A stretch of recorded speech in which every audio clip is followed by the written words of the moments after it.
I just got to school that morning and one of the girls was like, the Twin Towers is on fire. And we all ran to the window and we watched it just burn and collapse. Hello and welcome. My name is Prita Vizel, and on this channel I explore the oft misunderstood Hasidic Jewish community, a community that I come from and which I try to better understand through my work without romanticizing or demonizing. I've done videos on the amazing Hasidic music scene and its heartfelt songs, and many of you rightfully asked me about the complete absence of women in the music. The story of women's music is closely tied to the community's values of modesty, and there was so much to talk about there. And today, I'm delighted to tackle this topic somewhat with a wonderful Ricki Rose. Ricki Rose was raised in Hasidic Williamsburg. She is a singer, songwriter, comedian. From an early age, she has been a performer in the Hasidic world, in the women's world, and over the years, her life and music has been a transformative journey. Ricki is revolutionary for being a woman with a public persona performing Hasidic Yiddish music. How you doing, Ricki? I'm good, thank God. So, I'd like to start by hearing a little bit about where you grew up and when you realized you are a performer. So I grew up in Williamsburg, Hasidic Williamsburg. And I realized I was a performer before I even realized I existed, Can you describe where the world you come from, just in rough strokes?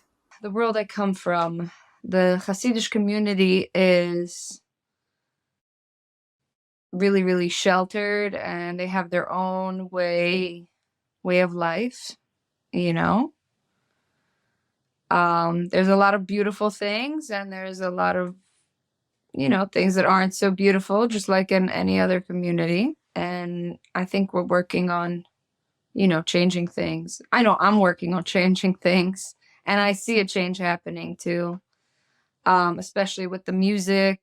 There's more and more women singing, more and more women gatherings, and women are slowly starting to speak up.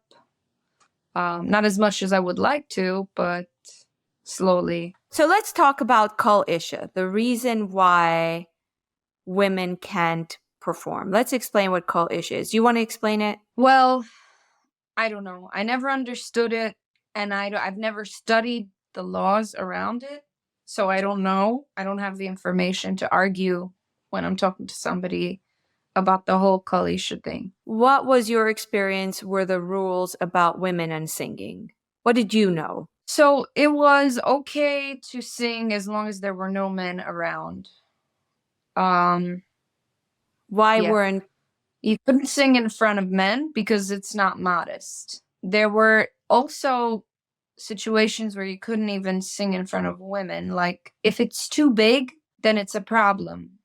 Like if the audience, we had small school performances that we were able to sing. And then also we had the age. Up until 12 years old, we were allowed to sing more. We were allowed to make a play or a festival or whatever, a performance. And we would have people buy tickets and come watch the show. But after 12 years old, the only performances we would do was for the rest of the school. We couldn't just perform in a big performance.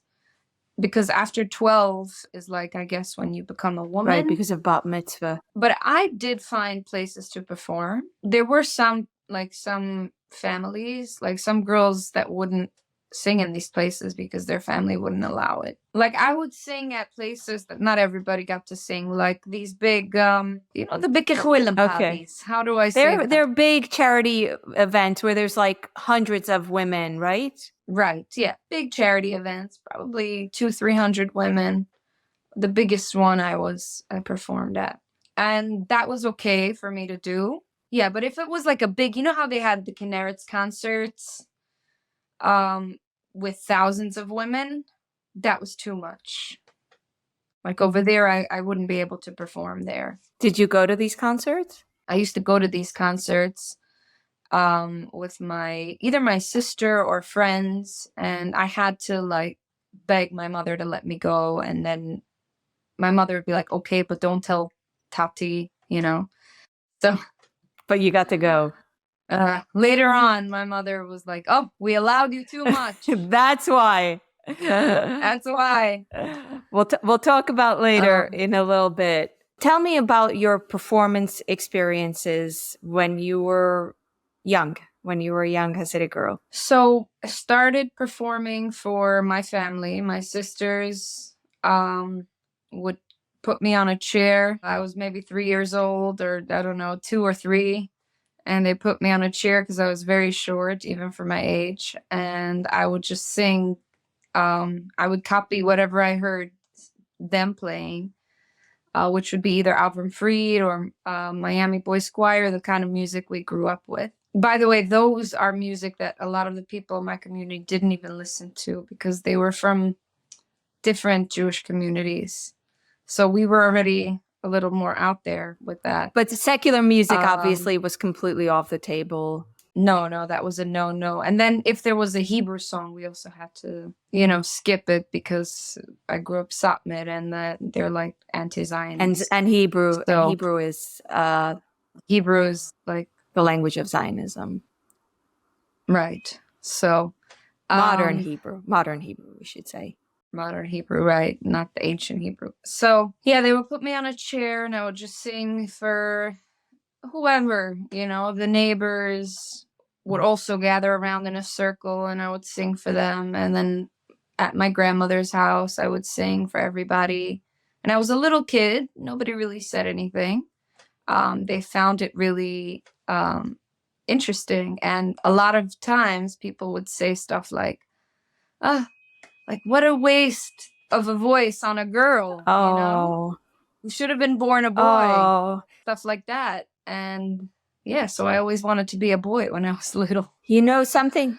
Now I'm not a boy anymore, but it's something I find interesting about your content on Instagram, which I will link to in the video description. You have a ton of funny and entertaining and heartwarming stuff on Instagram. But I've seen from the beginning when I started to follow you that you use a lot of what I call Männerdische Yiddish, which is men's Yiddish, the language that reflects a masculinity to me, or it's how men in the Hasidic community speak rather than women. Yes, exactly. Me and also my sisters, we all speak in this and we sing. People say we speak like men and we sing like men when we speak in Yiddish and sing in Yiddish. To me, when I was little, I always wanted to speak like a man and sing like a man. To me, the women, they barely spoke about, anything. They didn't speak up and they didn't really sing. I feel like I don't speak like a man.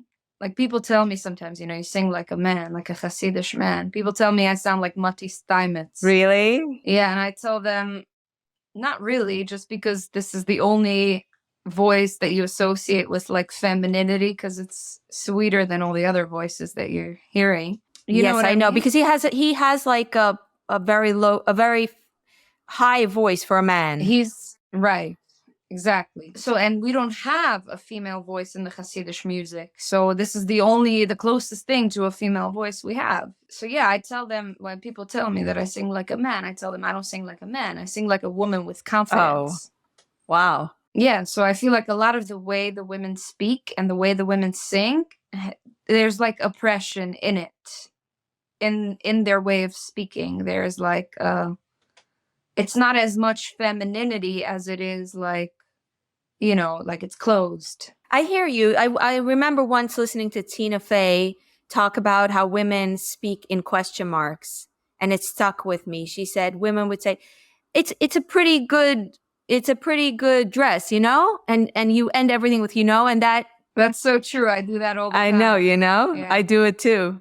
Once you catch yourself, there's a certain lack of confidence that trickles into our language and the way we sing, of course, that reflects maybe not, sometimes not a full confidence. I don't even know how to say that, but it's like limited. It's not. Men in the Hasidic community are the bearers of a lot of very nuanced knowledge, and women don't have that knowledge. So there's, for instance, a lot of Hebrew refrains, and that's ancient Hebrew again, that men gather in studying the Torah.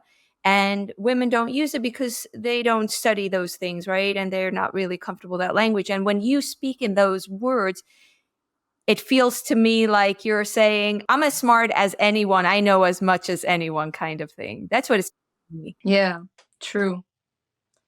I would try to use like, I mean, I always wanted to sound like, a man, not because I wanted to sound like a man, but because I wanted to be outspoken and confident and I wanted to be the boss, I know what you mean. I very much appreciate what you mean. What did you sing when you were a cute little girl performing? Do you have any records we could look at? Yes, I have these recordings when I'm 3, and I have some recordings when I'm a little older, like 12. It's actually, I just put them on a digital file. They were on a cassette,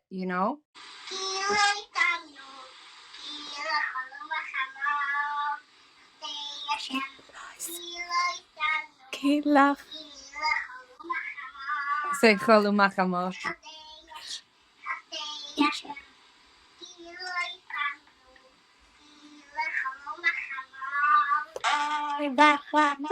So the reason why this is so funny is because when a Hasidic kid usually will say Chazdai Hashem ki lo samni ki lo chuli rachamav, right? I'm saying it in a different accent, like the regular accent, which is Chazdai Hashem, because that's how I heard it in the tape. You're okay.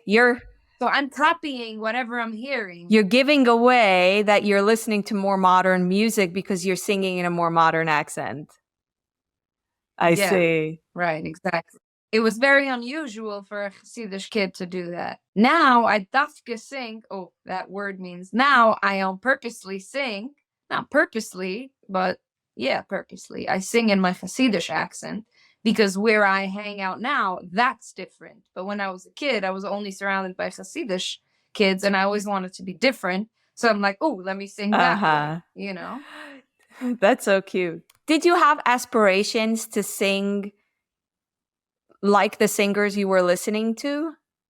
Or did you even have a sense of becoming a singer? Because nowadays there is a concept of becoming a singer in the Hasidic community for men. Yes, I have to read. That's another thing I have to show you.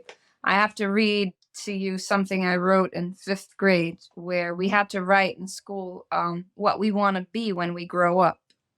So I wrote in great detail that I wanted to be a singer and sing in concerts and on stages and on CDs and tapes. That's what I wrote because that's what we had, CDs and tapes, cassettes. And, I just wrote. Did anyone and then respond? Yeah, the principal asked me what she called. I don't know if it was that time or if it was another time, but at some point in school, the principal was asking me what tapes we listened to at home because some of these tapes were a little more modern than, the ones that the rest of the girls would listen to. They picked up on it. It's interesting because my family was pretty extreme with certain things. It's just with the music, we were more lenient because we're all musical. That's why, yeah, I think In your home at the Shabbos table, did everyone sing? No, only my father, my brother sang, the boys. The girls didn't really sing. I would hum along. As long as my father didn't notice, I was okay. But if he would notice, he'd just be like, no. And I knew to shut up. How about we play a song? Sure. What do you think we play? Something from your early... My childhood. Yeah. I'll play a song that I grew up listening to. I think I'm going to do Dinatir, the one I told you about? Oh, yeah? Or rather, the Frunzer. I feel like because the Frunzer Shalom is... It's a little risky with the... Okay, I'll try it. You know what? All right. So, this is a song about after the Holocaust when all the Jews from the camps were on trains and they were like coming together and meeting each other and finding, sisters, brothers. And then the one guy is over there, he can't find anyone. And he just grabs the nearest person and says, "Hi, brother." And the guy's like, "What do you mean? I don't have any brothers." And he's like, what do you mean? We're all brothers because we have one father in heaven. It's Holocaust So- survivors who are trying to figure out where to go after the war. Right. Yeah. So, and it's like a happy song, but it's also a little emotional. Ergens auf die Weg stehen bleibt mein Waggon, fort mir ran nach Kegen auf unsere Schalon. Bin mehr zufrieden, gucken lieb zu mir, jeden es mit Jeden und Naschi. Fink Herz von Turne, von Berlin, von Lodge, von Krock, gerade min, von Pinks, von Grodne, von Navarro, do. Von Galicia, von Berlin, vom Schemmische und Berlin, von Rovner Gegend und von Bialystok. A Mädele, a Kleine, geblieben mir nicht eine, stellt sich plötzlich auf bei a Wagen. Sie hat gesehen im Mädel, sitzen die Gaiden, und sein Ponym ist sie stark bekommen. Entschuldigt, bitte, von wannen, von Litte, eie Nomen, Note, eue Tote. Und es läuft mit sich zusammen, Brüder, Schwester, Tate, Mama, alle zu der Frunzere Shalom. Hört am Meisse was verlassen, hört auf all was hat getroffen, a Tochter hat ihr Taten nichts erkommen.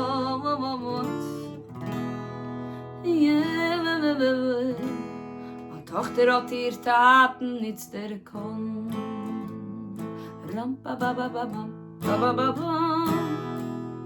Ich steh mir im Mitten, kick ich hin und her, a Sach bekannte Iden, aber ich kenn nicht schon wer.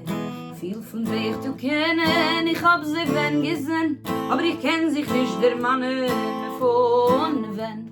Efter noch für Jahren lang liegen sie mir in Gedanken, noch für jene Zeiten fahren Krieg. Oder sich bekennt den Weg in die brennende Getag und efter doch schön vor den Dig zurück. Ich kenn gar nicht gedenken, die Herz halt in ein Bänken. Sie bett sich, sie will euch a bissl freit. Ich hab dem erste Jeden, guckt mir an zufrieden und ich geb a Frage im Stillerheit. Von wann seid ihr? A Lieder, a genommen, wieder, hoi Brüder! Zum Herzen tu ich zu drücken und guckt mit kalten Blicken. Ich hab kein Brüder, wer hat euch gesagt? Sag ich mach nicht kein Gerede, alle Jeden seinen Brüder, weil ein Taten haben wir vermocht.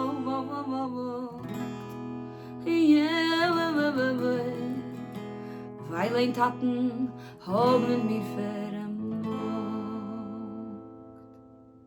Oh, that is so beautiful. Ricky, were your grandparents Holocaust survivors? All four of them, yes. Can you tell me the context in which you heard this song? Just like a song of, you know, finally the darkness is past and they're coming together. And Was this something know. you heard in your own family to some degree, or kind of stories of people coming together after the Holocaust, finding each other, whoever survived? I haven't heard. No, my I think my grandparents had different stories. My father's side, my father's father, their family was together the whole time. I'm not sure about my father's mother, and my mother's parents. I know were like, yeah, they had it pretty rough. They had it really rough. I'm not sure the stories. Did they talk about it when you were a child? They did talk about it. I never paid much attention to it. I didn't like to hear about it. So now as an adult, I would want to hear more about it, and I would want to, you know, That's how we grew learn up. more about it. Yeah. We're third generation, right? We're the grandchildren of the survivors. We grew up with it in the air because I know, for me, we grew up with our grandparents talking about it all the time. But of course, we were playing, we were kids, so it was more like in the ear than sitting by their feet and actually hearing the stories directly. I always spaced out when my grandfather would tell stories. He had a lot of stories. My mother's father. I just spaced out. I wasn't interested. You know, to me it was like, um, I didn't like hearing. I don't like scary movies. I don't like hearing about scary stuff. I'd rather not know. Yeah, no, I hear you. I find that very relatable. I think a lot of people of our generation would relate to that we were living what felt like normal childhoods. We weren't interested in hearing these horrible stories, or at least we felt maybe removed from it, and we these were the old people. All of them had these really bad stories, and they talked about it, and they were horrible. Why would a child want to listen to it? Exactly. Plus, we grew up hearing things like it could happen again, and the goyim always hate us, stuff like that. So I guess it was in them because they watched their neighbors betray them and their friends. So it was in them, and they passed it down to us. But I think I've managed to knock it out of my system, like the goyim hate us. I mean, obviously, there's always going to be anti-Semites out there. You want to tell me about your education in the Hasidic girls' school? Just generally what your education was like, because we hear so much about Hasidic boys' education. Just tell me what your education was like. It was different from mine. I was in a much bigger school. So what was your education like? You went to Satmar? I went to Satmar in Monroe. Oh, wow. Yeah. Yeah. We had like so we would have been rivals, because I went to Big Vatsoin. Yeah. Which is Banana Oil, which is, we wouldn't have been personal rivals. We would have been like on the other side of the right. Our parents. Yes, of the fight. Our father. Of the big community rift. Yes. The communities, right. In Kiryas Joel, the people who sided against the second Satmar Rebbe, right? Mm-hmm. And went to their faction. They had this break-off faction, and they had their own school. They were socially ostracized because there were such a small number of people. There was like a tiny faction in Kiryas Joel of the breakaway group that didn't agree with a second Satmar rabbi taking over. We were very small. We had like my class was the biggest, and we had 20 kids in our class. And then they had the school in Monroe, B'nai Yoel, that was also pretty small. I don't know how it is today, but I know the school I went to today, they don't even have a high school anymore. They changed the name. It's not, I don't know how well it's doing, but I had a lot of fun in school, and we had, I would say, a decent education. Like, I'm probably on like maybe a 7th, 8th grade level from a Goyish school. I don't know. At what age do you start learning algebra? Because we didn't learn any algebra. Why didn't you learn any algebra? We had algebra in 10th. Oh, really? We didn't learn any algebra. I never knew math had letters. I thought it was just numbers. Wow. Is that an Igva Etzoin thing? Is that a thing for your school? I don't know, but I do know a lot of other things. We learned about we learned history, world history, and science and biology, and a little bit of astronomy, a little bit of I don't know all the names of the sciences. What are all the names? But some of you didn't learn astrology, that's for sure. You didn't learn about. We learned some astronomy. I'm sorry. I don't know what you said. I don't think you said astrology. Astrology. Oh no. I brought that up. Those are the ones with those people. Yeah. No. Astronomy, like about the stars and the planets. I don't know. I don't remember all of it. I only remember what was in a song.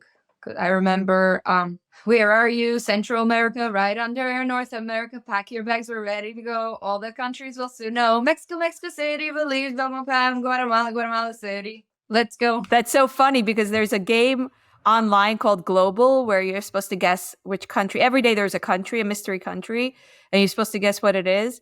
And every time we play it, I play it with my son, I sing, "'Cause 60 is in motion over the Atlantic Ocean. We are confident in the European continent, Iceland, Reykjavik, Norway, Oslo."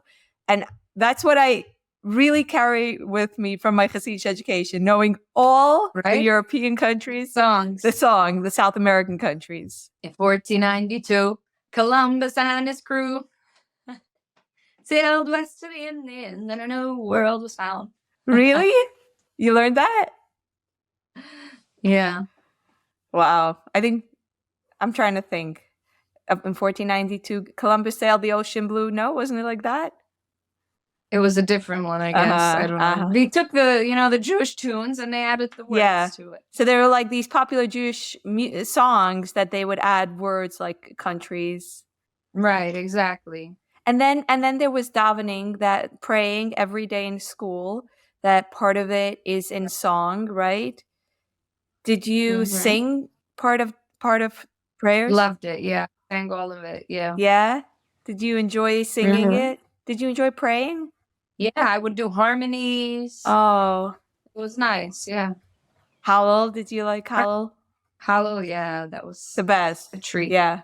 Yeah. On the first of the month. Did you go on school trips? Yeah, we went on trips. Probably not as big as Did you guys go on big trips? I don't know. Which schools was it that took them on really big trips? I don't know what you mean by big. We went to Statue of Liberty. Oh. We went to Liberty Science Center.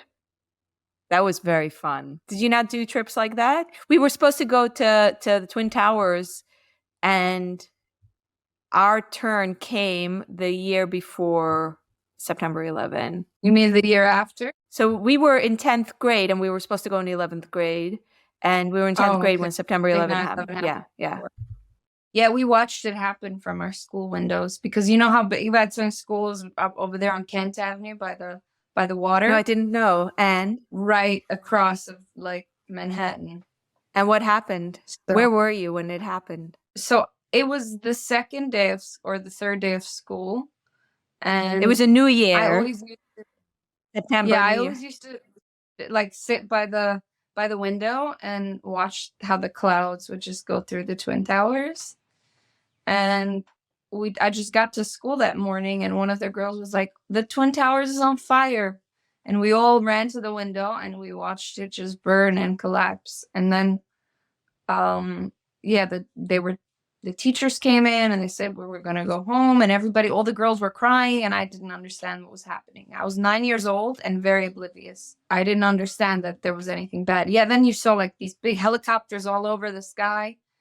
But I didn't understand to be scared. So I wasn't scared. To me, it was just a fire. I'm like, oh, a fire happened. I didn't realize it was a terrorist attack. When did you find out it was a terrorist attack? Later, I heard, and then I don't know. Did you go home? Did you go home after that? Yeah, we went home, yeah. Did you daven? Did they make you pray before they sent you home, or you just were sent home? No, we were just sent home. Why? What did they say? And I remember all the girls were crying, and I was like, why am I the only one that's not crying? I only freak out and get scared when there's nothing to be scared about. I get a paper cut. Uh-oh, I'm dying. I have internal bleeding. It's over. I hear you. Listen, they were, I mean, their crying didn't make a difference either. We all cope with hardships or with shock in different ways. So what else? I want to hear your memories of September 11. You went home. Try to remember what happened. When did you watch it? I remember my parents were really worried because my older sister worked in Manhattan, like in an office. But then she showed up at home and everything was fine.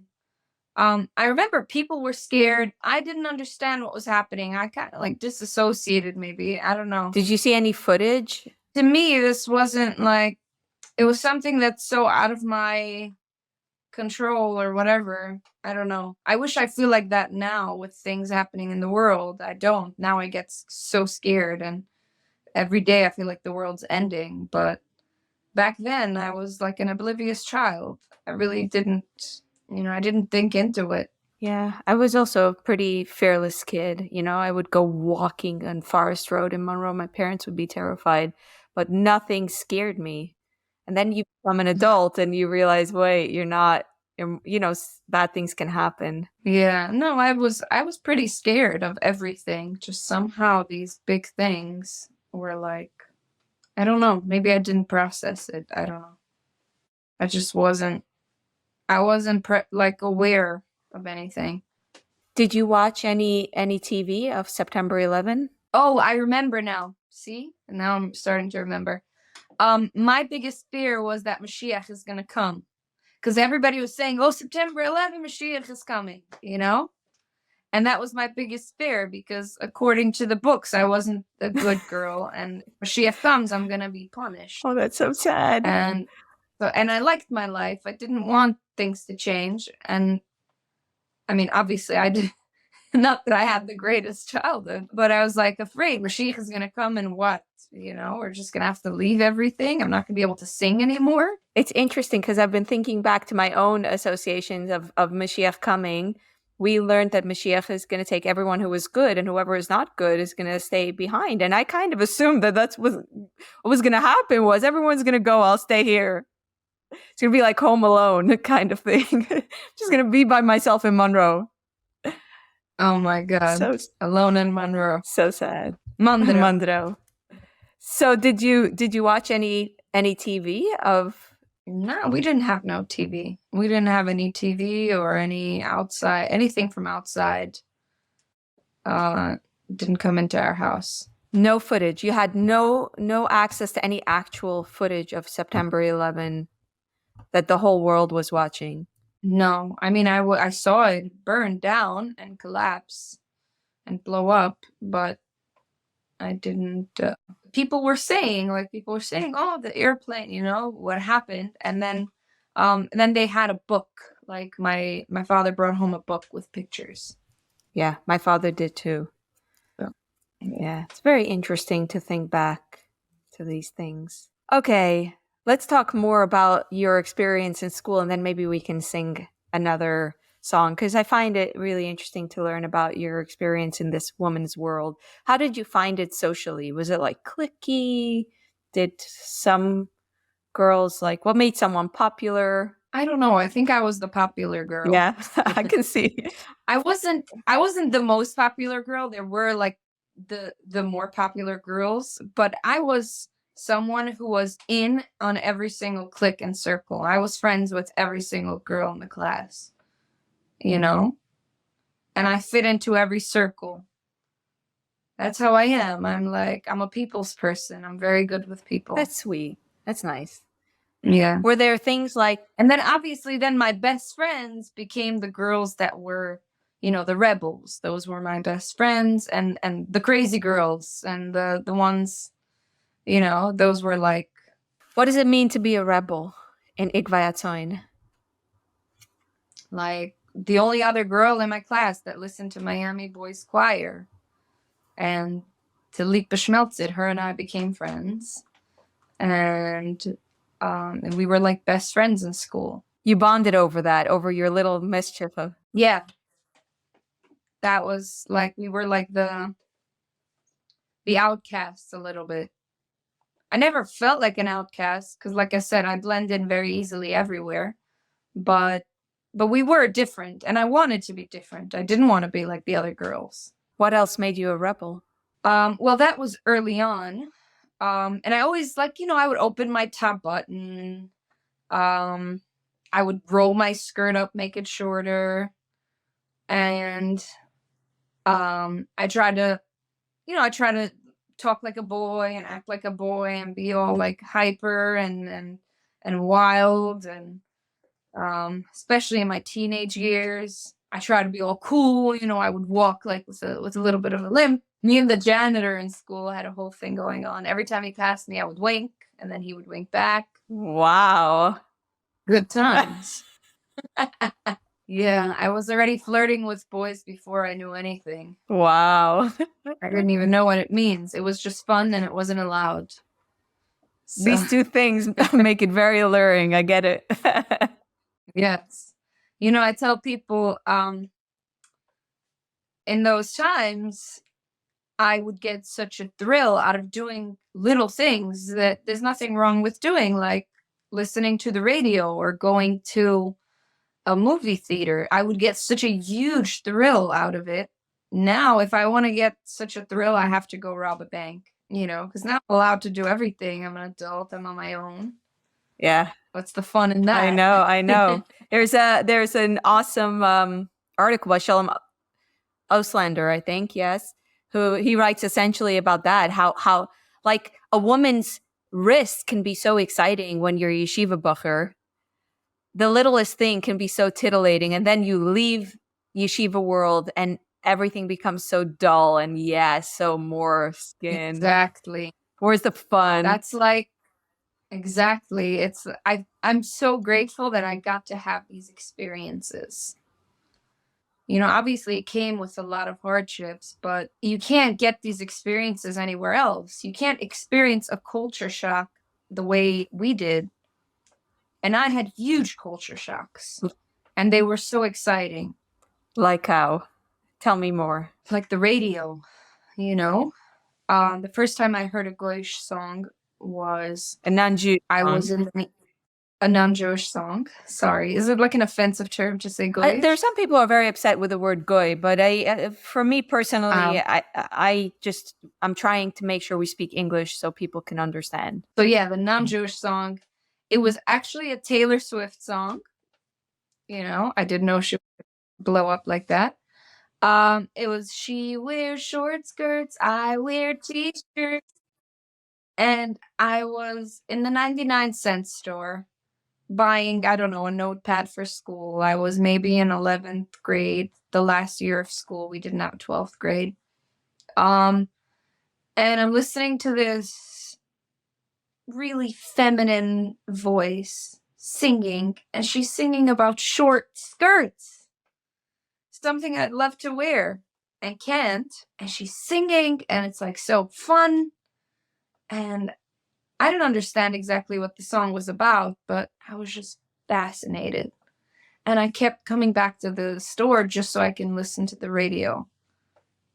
And I'd love to hang out in these Goyish stores. I would go in Williamsburg, like on Graham Avenue. There was a bunch, I don't know what it is like now, but there was like all these clothing stores like Rainbow, and they sell schmatas, essentially cheap clothing. And the clothing were so colorful and fun, and I would just like hang out there and imagine myself being able to wear this stuff and listen to the music that was playing. A lot of times it was Spanish music, but when there was an English song, I was so excited. Then I went to Payless, the shoe store.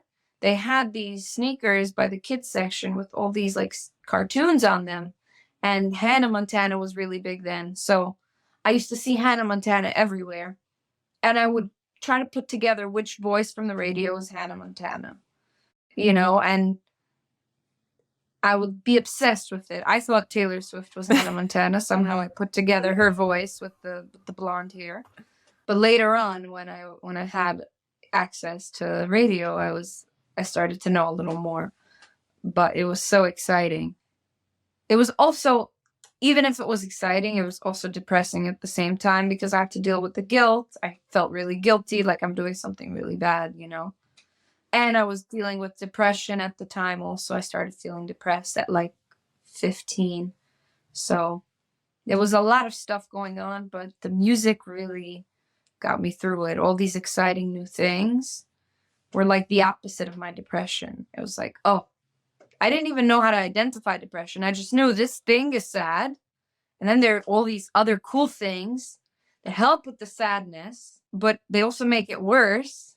So it was like, I was trying to figure it out, What did you feel guilty over? Listening to non-Jewish music was a very big sin.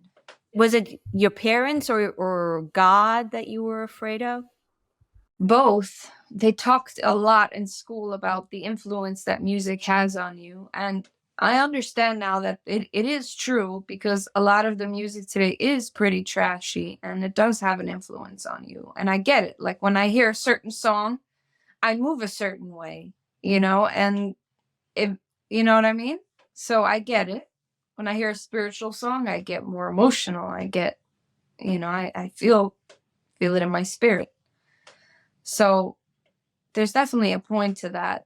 A lot of girls go through an extremely religious phase where they become super, super hyper religious. Instead of opening the first button, they're like closing everyone else's, and they're giving everyone else lectures. I'm sure you know the type that like does it always. But did you have a phase where you were super earnest? Nope. You were always a cool girl. You were like the cool girl popping gum, walking down the hallway. Yeah. I always wanted to be bad. I wanted to be, I always looked at the Madeiraners, the girls from like the modern communities, like from Flatbush with their long hair. And I would dream of having my hair long, and ironic, I have short hair now, but why did you cut it short? I'm just asking because like sometimes Hasidic people will say, why do you wear your hair short if you could wear it long, Right. Because I've already worn my hair long for a long time. I got it out of my system, and now I like how I look in short hair. Yeah, it's really, really becoming on you. Now it's actually longer than. I know, it's much longer. When I cut it, it was like right here. It was so cute. Yeah. I love China it. doll. I want to do like a boy cut next. Ooh. You know what's interesting about music is that I'm not a musical person, and I wasn't even exposed to Avram Fried, some of the more modern musics that you were exposed to. But the place that I heard Goyish music, non-Jewish music, was at the dentist. And for a long time, I associated non-Jewish music with like feeling nauseous and whatever they put on your mouth and getting dental treatment. Good thing I didn't go to a dentist when I was a kid. Good thing you brushed, I guess. I don't know what I did, but the first time I went to a dentist, I was 12, and the second time I went to a dentist, I was 19. Wow. That's a whole other story. That's amazing. My strongest memory of summer camp is calling my mother crying hysterically because of a toothache. It was so painful that like that memory is so it's like such a terrible memory. I had to go home for a root canal. Did you go to summer camp? Yes, went to summer camp. The one from our school, we had a summer camp also. It was really fun. A lot of fun. I loved it. Did you all sleep in one giant barrack like we did? Yeah, with a bunch of beds. Yeah. And sinking mattress? With the springs, really hard. Yeah. Did you have air condition? Yeah? That was a luxury? We didn't have air condition. We had. Yeah. Maybe just in the new bunks. I don't know. Because I remember when I started going to the camp, they had just built the new bunk. It was brand new. One of the things about camp is that it's a time to let your hair down. You're in a women's only environment and you can get even more creative. Did you find that you got to be more of a star in summer camp? For sure. I was always a star. School, summer camp, wherever I went. How were you a star in camp? Anytime there was a performance or anything, I was on it. There was actually, the first year I went to camp, I was in 4th grade, I was 8 years old. No. 4th grade is 9 years old. I was 9 years old. And they had a cantata. That's what they called it. They ever heard of it? A cantata? No. Okay, it's kind of like, it's a show, like a performance. You have music, dance, song dance, the usual. And it was only the 8th, 9th, and 10th graders that were in this thing. But they took me and they put me in it. Me from the whole like bunk, nobody else. They wanted, I guess, they wanted the star in the show. A cute little kid. Yeah, and I remember the whole bunk, everybody was so jealous. Everybody was talking. It's not fair that they're only putting Rivkala in. And yeah, I remember it was a big problem especially because they had a curfew and I got to be up after curfew to go to rehearsals. Wow. Did you feel on top of the world? I felt pretty cool about it, but I felt really bad. I felt really bad that And I'm a big people pleaser. I'm very good with people, and I don't do well when people don't like me. I get very like, please like me. I'm so likable. Why can't you just like me?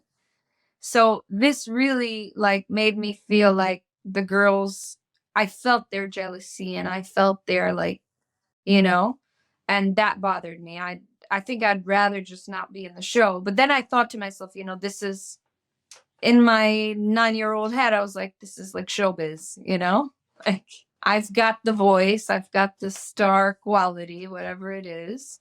And I have to do it. Oh, sweet. But it sucked that I didn't like that the girls were jealous. I would like for them to be in the play too. Yeah. But it wasn't up to me. Yeah. Understandably. You want to play another song? Yes. What do you think we should play?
Thank you. Wow.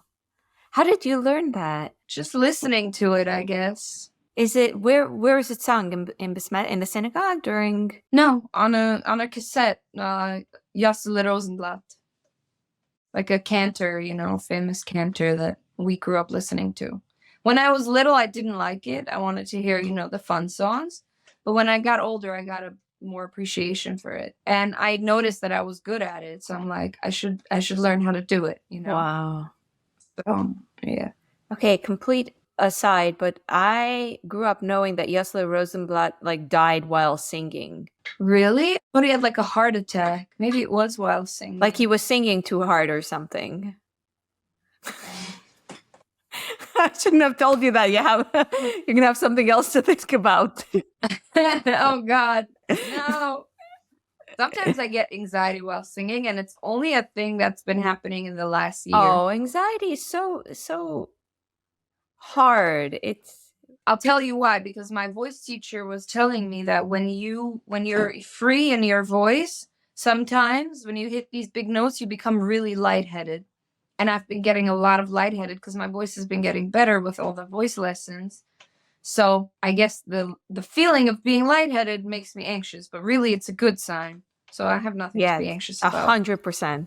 100%. Wow. So you're taking voice lessons? Yes, I go religiously every week. I didn't used to. I always was able to sing effortlessly. I was able to sing effortlessly for a very long time, and then I think it's a age thing. I'm not old, but You're not old, Ricky. You're when- not old. I'm not old, but and I spoke to my voice teacher about it too, and it is like in your 20s you can sing effortlessly. You know how in your 30s your back starts to hurt and certain things start to hurt. Even though I feel better than I've ever felt, and I'm really healthy and I'm working out and I'm taking care of my health, it's still certain things take a lot of energy, more energy than it did when I was younger, and singing is one of them. So I'm using more energy, and your voice also is a muscle and it could get tired. So it's important to, even if you're able to sing effortlessly, to do those vocal exercises every week and exercise your voice so that it doesn't get tired when you're older. So yeah, I'm doing it now. You also play the guitar. Did you grow up learning an instrument? So Even your water bottle is pink. You're very committed. I love pink, in case you haven't noticed. It's a great color. It's a great color. I'm totally on board. I don't know why. I don't know why I love pink. It just makes me happy. Yeah, it's a happy color. It has the yellow in it, the So brightness. happy. I also like yellow. Like, I have to move my screen to show you, but Oh, wow. I got some yellow in there, blue. I like blue, yellow, pink, orange. Yeah. That's a great. They're like happy colors. Blue, not so much, but like light blue still goes very well with the pink. Yeah. No, there's So- a blue that's dark and maybe more serious, but you have some of that bright blue, that kind of aqua Yeah. cyan, like yellowy blue. Yeah. Did you grow up learning to play an instrument? I didn't grow up learning an instrument. We actually weren't allowed to have any instruments in the house because of the destruction of the temple that happened 2,000 years ago, and we still have to be sad about it.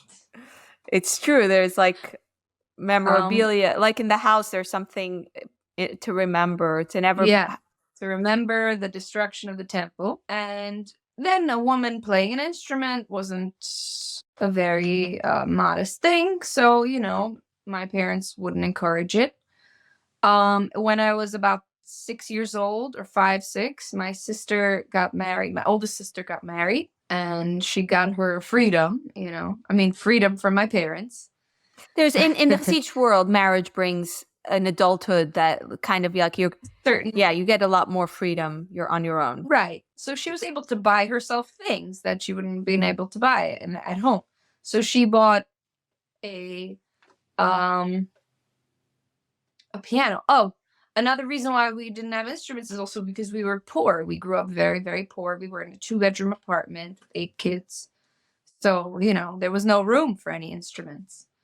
How did you sleep 8 kids in a 2-bedroom apartment? Technically, there wasn't 8 at a time because 2 got married, and then my mom and another 2, but 6 is still a lot. So there's a master bedroom and a room? There was a master bedroom and 1 other bedroom. And then the girls would be in the other bedroom, and the boys we had a big couch that we would open up, and every night we would schlep in a mattress from outside in the hallway and put it on the couch, a big mattress, like a king size, and all the boys would sleep on the mattress.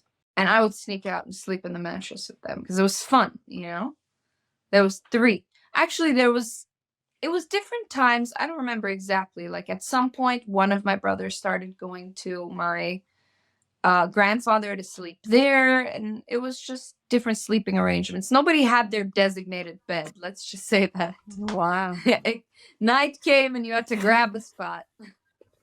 By us, it was very much the oldest, the Kalamite, the one who's of age for marriage. They got the good bed, and everyone else was like a stiefkind. I was like, not getting the good. I slept on the high riser until my sister got married, and she wasn't so nice about it because she would. Wait, the high riser is the good bed. No, it was under. For us, we had the folding beds. We had folding beds. There was a regular bed, and then the one that comes out from under it. That was for the one who wasn't so who wasn't grown up enough to get the good bed. No, now that I think about it, we were like a bougie kind of poor because my mom sewed these really fancy covers for the folding beds that after you fold them, you put the fancy cover on. And she sewed it perfectly so it fit, and it looks like it's just a piece of, cloth or something, like a tablecloth. Wow. Did you grow up feeling a sense of you were lacking something because of the poverty? For sure, yeah. I always wanted to have my own room.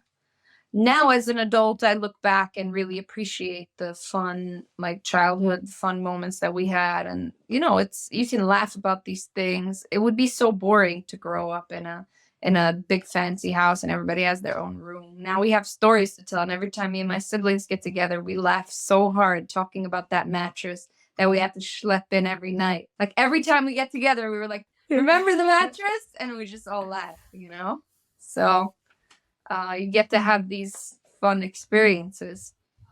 But yeah, I definitely have a problem with, have a very difficult relationship with money, and I'm still struggling, but I'm more aware of it now, and I'm reading all these books to help me, and I've gotten better over the years.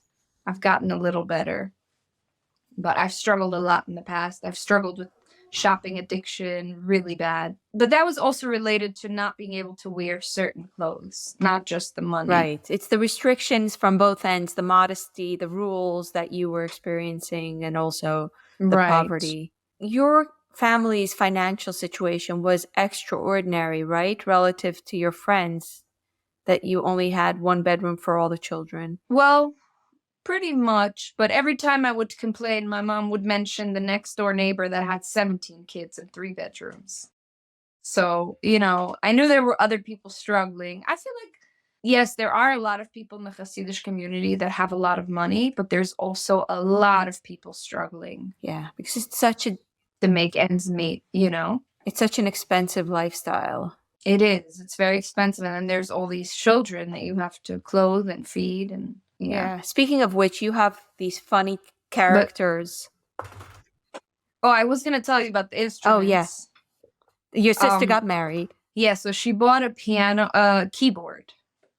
She bought a keyboard and she didn't know how to play it, but first she bought it. And I was about 6 years old and I just started pressing these keys and it all just made sense. And I just taught myself how to play slowly. It took a few years. I didn't right away touch it and play a song, but I kind of figured it out. Melody, I figured out right away how to play a melody. And I'm left-handed, so I would use my left hand and just play the melody. And later I had to unlearn that habit and, switch my hands. I still struggle with that, I don't think they make a left-hand keyboard. And yeah, I taught myself a few things. And then here and there, I had somebody who knew how to play show me a chord, and I kind of put things together.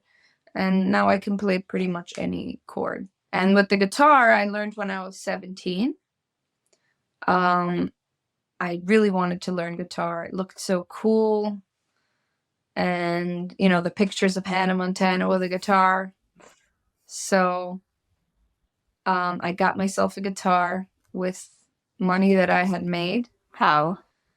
I had to hide it because my dad would not allow it in the house. Oh, and I got my first keyboard when I was 12 in my house. And then my mother bought it for me, and we were hiding it from my father in her closet. That's so sad. I know. And then one day I came home from school and it was gone. And I asked my father if he found it. And he said, yeah, and he took it back to the store. I mean, how old was it that the store took it back? I kept it in the box because I didn't want it to like be out and for him to find it, but I guess he still found it. I don't know if they took it back or if he just gave it away, but he said that's what he said, that he took it back to the store. Who knows? It's probably in the other Uh, closet right now. Yeah, probably. Along with all my books he stole. Which just randomly I would come home, open my drawers, and stuff would be missing. Then I know, oh, Kathy went through my stuff. So sad. It's okay. It's not that sad. I'm not telling you all the sad parts. These are the nice things. I'm being very, what's the word you were using before? We're being very nuanced. We're being very Yeah, nuanced here. that is true. That is true. We're doing really good. Yeah. Speaking of which, so you ended up getting married, Got married at 19 years old, yes. and then you left the community? So I was already like a rebel. As I said, started when I was about 16, starting to listen to the radio and hanging out with the other rebel friends and doing things like hanging out at the ice cream store that was like known to be a hangout or whatever, and hanging out over there by the water where it was known to be a hangout. And winking to the janitor. Speaking to the janitor. Although nothing happened with the janitor, don't worry. It could have, but it didn't. Thank God. I don't know. I feel like there was always angels protecting me because I was so innocent and so excited for male attention that honestly, like, angels were protecting me, because who knows what could have happened. It's very, very scary when you don't know what the danger is, but yeah, I had no idea. I was already making out with boys before I even knew what sex was. wow. So yeah, I was really oblivious. I was just only aware that I really wanted attention. Actually, not even aware of that. Was yeah. it attention? You know how you are when you're a teenager. Yeah. It's the excitement. Well, it was not just attention. It was also hormones and stuff like that. I would get really excited around boys. I still do. Well, not not like that anymore, but yeah. But yeah. No, that's a joke. I hang out with, people. It's not really, it doesn't matter their gender. It was so not allowed. It was like the worst thing you can do, talk to boys. Listening to not Jewish music, going to the theater, okay. But talking to boys? Yeah, that's the bad. worst. I mean, there's so much emphasis on that gender separation. I don't even know where you found boys to talk to. The janitor story makes sense to me. Well, so also I was already always playing with the neighbors, with the boys. I already had a boyfriend when I was like a few years old.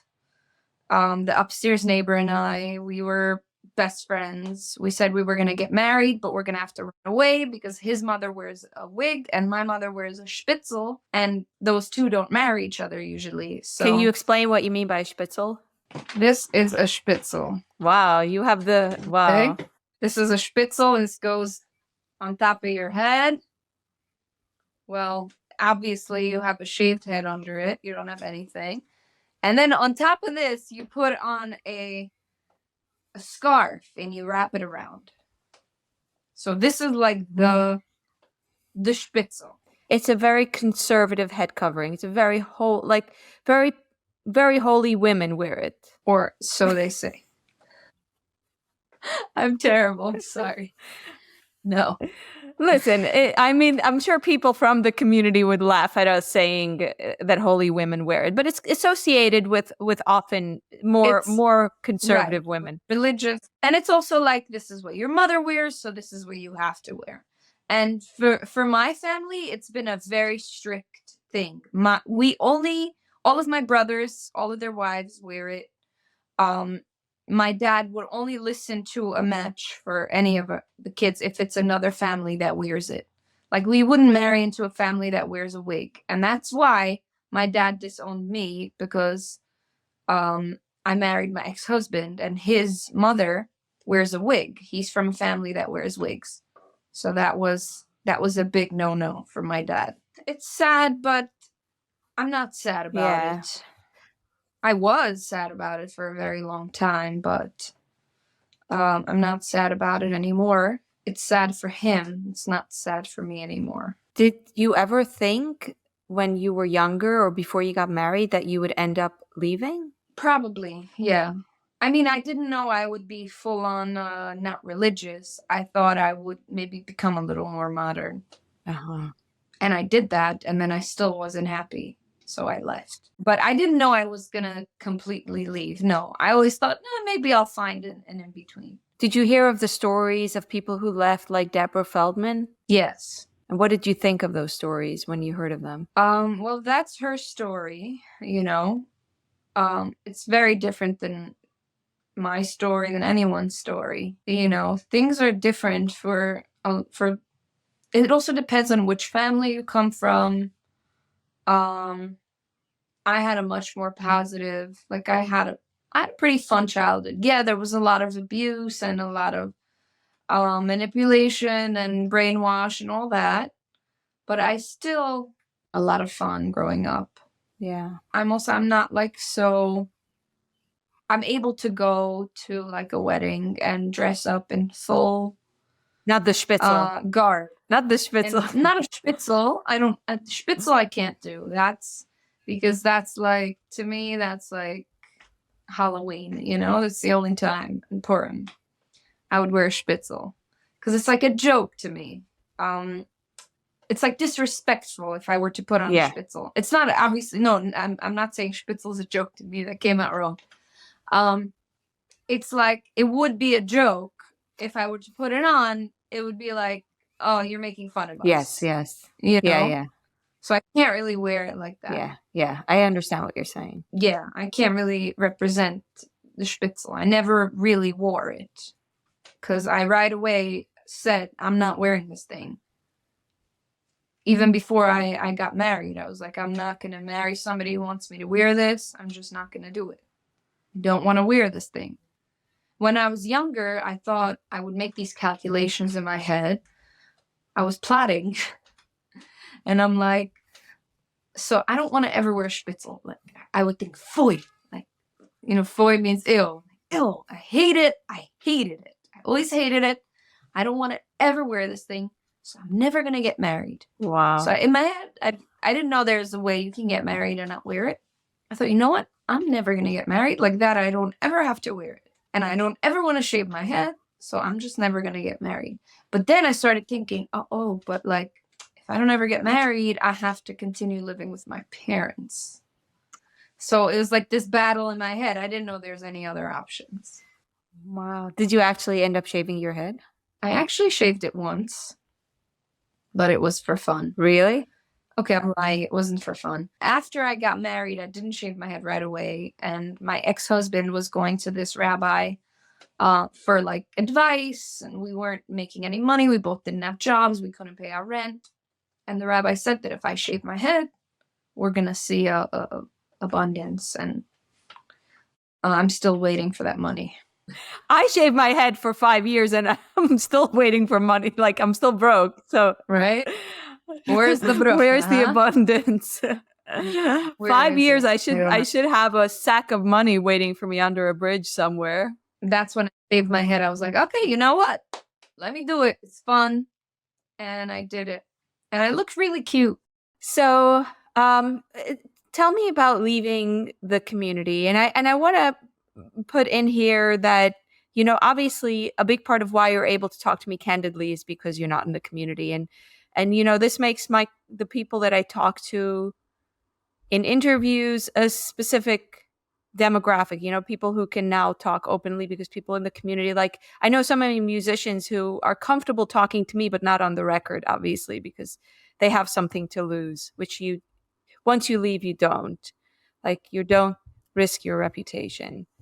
I want to know, where are you in terms of the community? Would you say you're completely broken out of it? What is your experience? How would you describe the trauma or lack thereof, or whatever it is of breaking away from the community, and what's your connection at this point? Yeah, in a way you can say I left the community, but in a way I never left the community. And there's also so many different communities. There's so many Jews out there. And I have to say that in time of need, so many people were there for me from the community. And I don't know, it's like, it depends where you're going, really. Because some places, yeah, they will look at you and be like, shiksa. But some places will be so loving and welcoming. And you also need to know to respect, like when I'm going to a family event, I respect whatever I need to do there. I dress up the way I need to dress up. Every time, it's funny that this happened actually last night. I had my nephew's bar mitzvah, and every time I go to a family event, I cover my hair because I was once married. So once you're married, you have to cover your hair. But some people, when they get divorced, they uncover their hair. So I'm not covering my hair because I'm not even religious, but I say I'm not religious, but I keep kosher and like keep Shabbos once a month. I see. So I don't know what that means. You went to, what happened at the bar mitzvah? Did you cover your hair? So every time I go to a family thing, my main issue is having to cover my hair. I don't have a problem dressing modest, putting on a long dress, covering up, sleeves and everything. It's the hair that's always a struggle for me.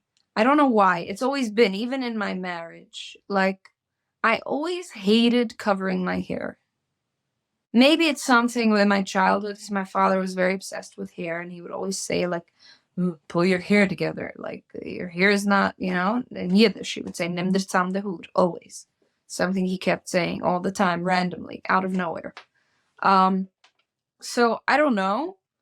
But I know hair, like covering my head, I usually get headaches from the wigs, and wearing a scarf is not that pretty. But sometimes I don't care. Sometimes I'm like, I don't care what I look like. So sometimes I'll show up and I won't look so good. I'll show up to these things wearing some, random thing I found that's modest. So every time I have to worry about my hair, what am I going to wear? I got rid of all my wigs. I hated the wigs. They give me headaches. So sometimes I'll borrow a wig from my sister.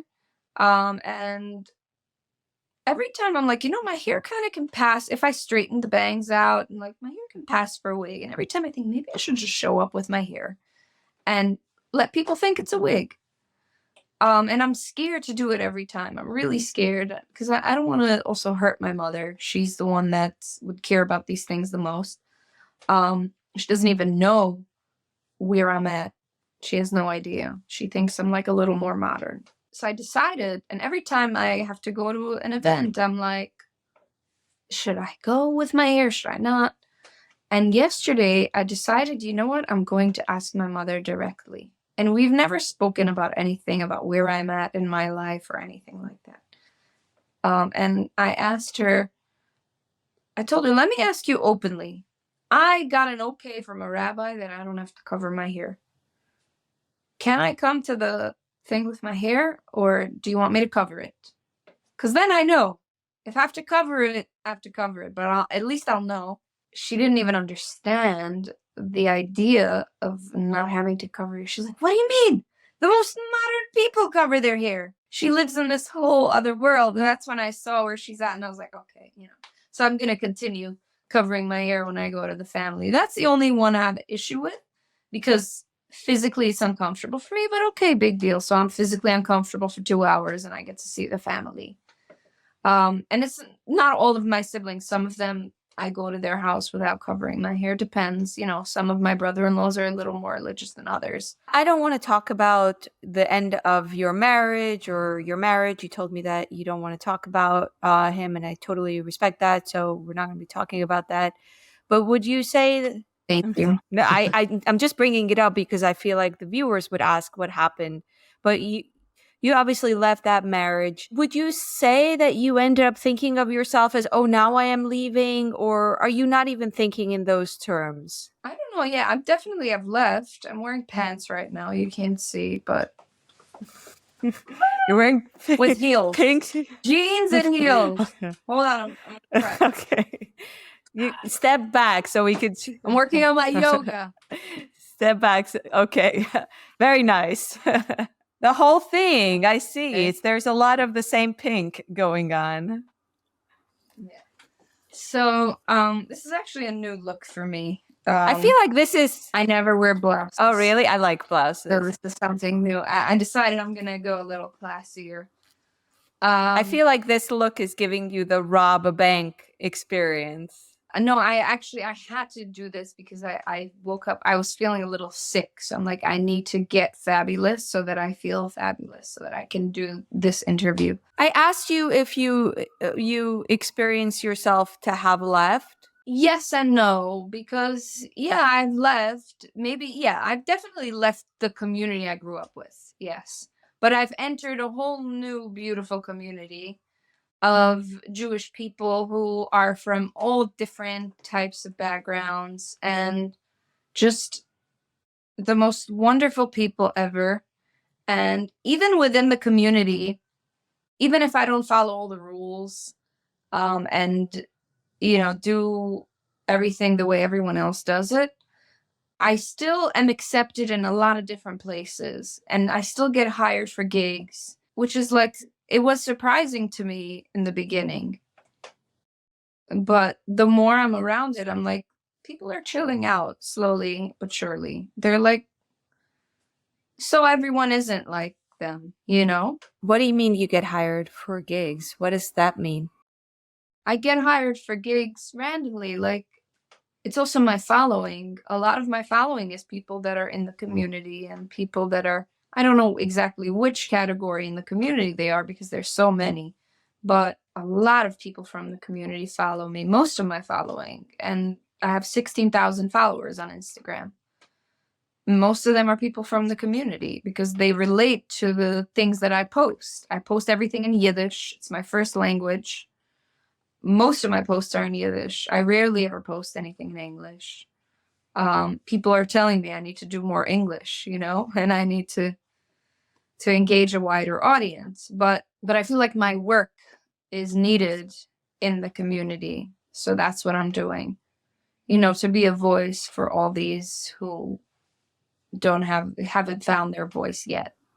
Tell me more about that. Like, women, because the Hasidic community is pretty much run by men.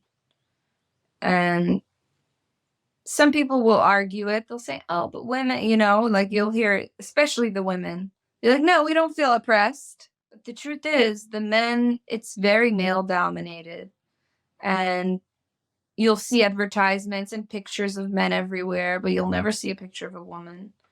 You'll see men singing at weddings, men playing music, men managing the hall, like the man managing the wedding hall. It's okay for him to walk around for a second in the women's section, but you'll never see a woman walking around in the men's section. It's very male dominated, and there's not much room for the female voice. So I'm working on changing that. Do you find that despite the laws of Kol Isha that men are not allowed to hear you singing, you're still able to perform for an audience of male and female? Or yes, because a lot of people nowadays don't care anymore about this Kol Isha thing. And if you look at I didn't study, I have to do more studying and researching this whole law about a woman's voice. But someone has recently told me, from what I've heard, I don't know what's facts and what is not, but technically Kol Isha is only a problem if it's one woman and if you can see who it is singing, but women singing together is definitely not a problem. And in the community, it is a problem. You wouldn't usually hear the women singing from the women's section. And like last night at the bar mitzvah, me and my sister started singing, and my mother was like, shh, no, shushing us because she believes that women shouldn't be singing when there's men around, even though they're behind us, partition, a wall, and Also, they mention in the Torah, Miriam when they crossed Egypt. They left They Egypt. escaped Yeah. the Yam Suf, and they passed the ocean or whatever it was, the water.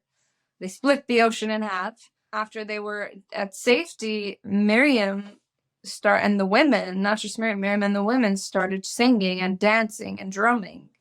They were doing all these things, but they only told us that she was drumming. They didn't tell us that she was singing and dancing. I found that out later. And they also told us that when I once asked someone what she was singing, they said, oh, she was drumming so that you shouldn't hear her singing. But that's not true. She was drumming because she was feeling the rhythm. You know what I mean? Drumming doesn't silence your voice. It adds a rhythm to it. So what kind of gigs do you perform at? All different types of gigs. I make my own show sometimes and I sell tickets. And sometimes I'll have like people call me to their house, like a birthday party or just to chill. One time I went to sing for an older lady and all her daughters. And yeah, different types of gigs. You also do comedy. One of your comedic shtick is to do this Hungarian grandmother. Yes, I do the Hungarian baby because, all my babies and zaddies were Hungarian. They grew up in Hungary before the Holocaust. And then they sound like this when they're talking in English, That's true. Yes. That's true. Go on. Oh, yeah. Hello. Yeah, very nice. Hello. Thank you Yeah. for the interview. Hello, Skaya. Thank you very much. It was so nice, talk to somebody from Monero. Can I know that? Yes. How are Yeah. you doing? Did you enjoy the interview? It was very good, yes. Yes. Do you think Rifcho. My name is Rifcho. Rifcho, you have an Instagram? Rifcho has the Instagram, yes. My Heineken, my grandchild, Ricky Rose, she has the Instagram. She put me, Rifcho, on the Instagram. Yeah, sure. Sometimes I make video, for the grandchild, the children. Sure. We'll check her out. Is that your real glasses? Yeah. I was seeing double. Well, you wouldn't do for your bit, right? Yep. Committed. Committed. What's your goal in terms of, what's your vision, the big plan for being a performer or a singer? I'm not asking about what your 5-year plan is, or where do you envision finding your audience in a world where I know that I want to be on a big stage, like Radio City Hall. And I have the voice for it. What do you want to perform at Radio City Hall? Chazunas, which is cantorial pieces with 100-man orchestra. That would be the day. You have these men doing this kind of stuff. Yeah, the Hasidische men. But it's time for a woman to do it. And I would like for that woman to be me. But if it's not, I will be also very happy if a woman does it. But I think I'm the one to be doing it. I'm endorsing you. You have my vote. Where is there room for women to have a bigger voice or have more creative opportunity than you had, which I think you had a sizable degree of opportunity, but nothing compared to what Hasidische men have? Where is there room to grow? There's opportunity in the rest of the Jewish world, like the conservative reform renewals, there's a bunch, I don't even know all the names. There's so many new names now, neo-Hasidic, I don't know. And there's opportunity in all those places. And I feel like the world, if somebody wants to have an experience of listening to some other cultural music, they don't want to hear the same thing, they can come to a show like my show. I've had not Jewish people come to my shows. And I have fans that are not Jewish. Not many, but some. And I'm versatile because, is that a word? Yeah. You're versatile. Okay. You can be Hungarian. I have to make sure I'm using the fancy words right. You know what I'm saying? Go on, girl. I also sing jazz and blues and soul music and even a little bit of pop. So I can do all of those things. So I'm not just limited to one genre. I'm genreless. You're genreless. I'm all the genres. You're all the genres. Ricky, my question is more in terms of what do you find changing in the world of women's music in the Hasidische world? And I'm asking you, as someone who's more tuned in than me, to just fill me in of like what is changing? Where do you find opportunity to grow in that world in particular? What I would like to see, an example of what I would like to see, Kol Isha being embraced in a way where you have a wedding and you have, usually the way it works now is at a wedding, you have the wedding band and the wedding singer in the men's section, and they're all men, and they have a speaker in the women's section, and you can hear the music. What I would like to see is a woman's band, a woman singing in the women's section, and a speaker of the woman singing in the men's section. Well, it depends on who you're hiring. If you're hiring a man band or a woman band, which could sound like woman band. Woman band. They used to be all a woman band. You know, there was a joke. This guy was saying, "I want a woman band." Oh, you want a woman?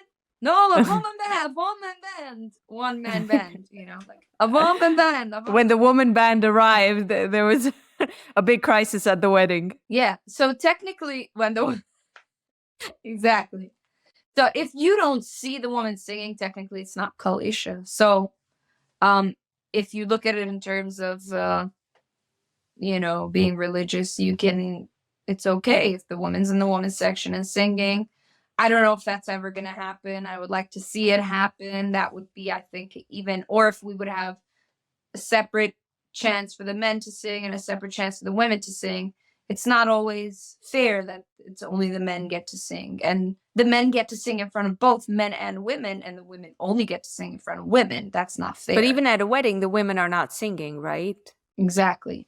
So you want to have careers, music careers for women in the Hasidic community, more than just singing camp songs and big orchestra recordings. Like, you know, you want to see female music art right now. I mean, I'm sure my viewers are going to comment saying there's this Orthodox female performer and that, and I know you're looped into that scene, but there is a distinction between the larger Orthodox female musical world and the world we are talking about, Williamsburg, Monroe, very insular, that is like name a star that is an Orthodox female performer. I think there's like Dubby Baum, Shandi Platzker, Bracha Jaffe. These are big Orthodox singers that make these big women concerts and where only women come and sing. Yeah, there's definitely an opportunity there, but there's not a lot. It's very limited. And it's also not the Williamsburg crowd. And it's not Hasidish. It's not Hasidish. It's like, it's a little more modern Orthodox or Litvish or whatever. It's a different type of music. It's not the type of Hasidish music, the Yiddish music. It's not, there's none of that. Exactly. Is there, even on a small scale, the Hasidish music that, for instance, you sing with some of your friends on your Instagram account, is there that on a professional scale, even if on a small scale for women? There's literally nothing. Like, if someone knows something, like, please let me know. There's literally nothing for Hasidish female musicians other than camp songs and kala songs, which is something you made for a bride getting married to make her cry on her wedding day. Wow. Do you know any kala songs? I made a kala song, but I only made the kala song because I didn't know what other song I can make. So I thought this was the only song I'm allowed to make. So I went to the studio to record a kala song. And then for my brother's wedding, I decided I'm going to do something cool. And I went to the studio and I'm like, I'm not going to do a regular kala song. I went and recorded like a medley of these fast wedding songs. You know, it's really funny. I'll play it for you. Hold on. It's very funny. Let me see. I was in like the 10th grade, maybe 15 years old when I did Which studio do you go to? Were you talking as if there's a studio on the avenue? I went to one of these women, like a women's studio.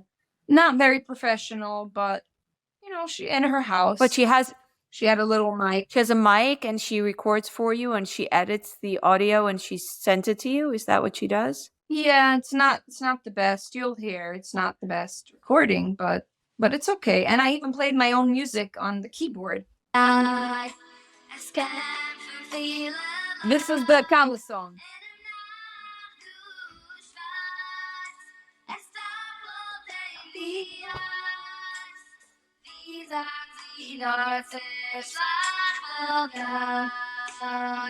That's the Kala song.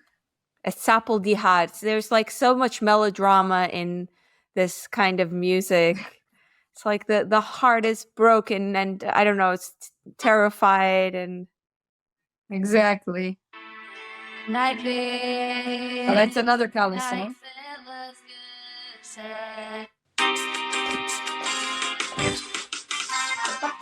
oh, this is the You can hear how bad my playing is. no, it's great.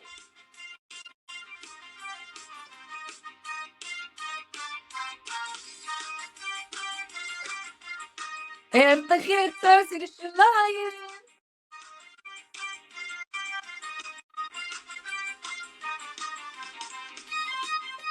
Ay, ay, ay, ay. I'm waiting for the singing part. That's very good.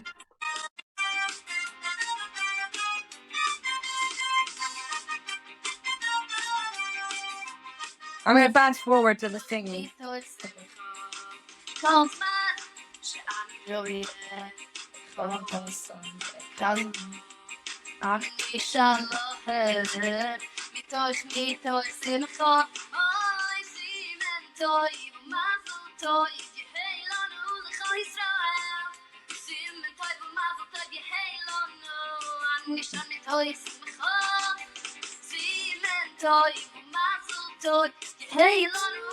Your voice is so cute here. I know, right? So I did like a whole big medley. This was he is feeling yes. Excuse is not by with harmony too. Wow.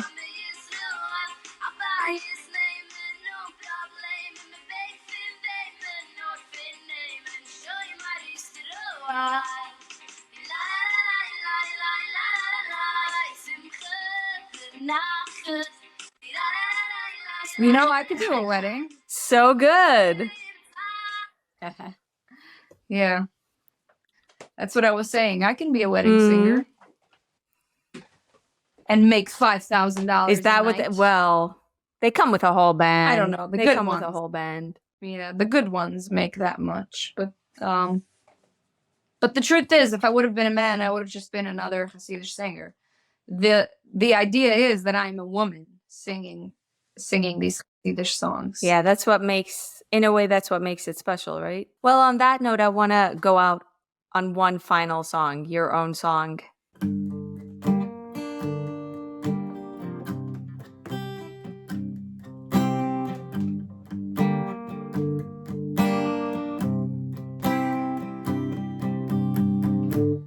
They won't let me sing 'cause I'm a woman.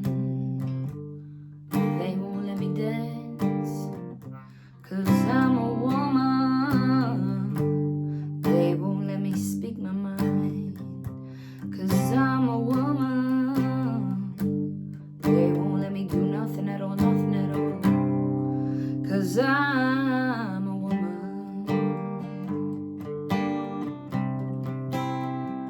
One more time.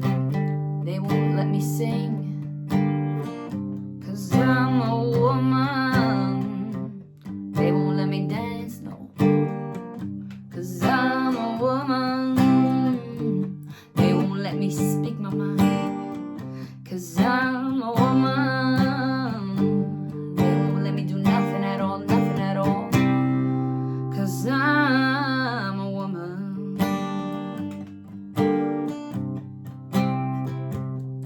But I will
Oh, that was so wonderful. That was so powerful. From one woman to another. That was very special. Thank you so much for sharing so much of yourself today.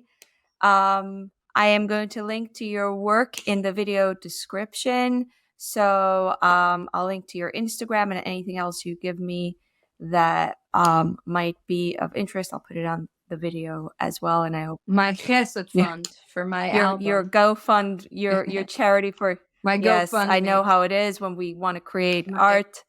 We have to get the funding to make it work. So I hope people will support your first album, right? Is Thank that what you. you're working on? Your very first album? Yeah. So I invite people to go and support your I'm sure we'll link it. And I want to thank everyone on YouTube and on the podcast for watching. Bye-bye.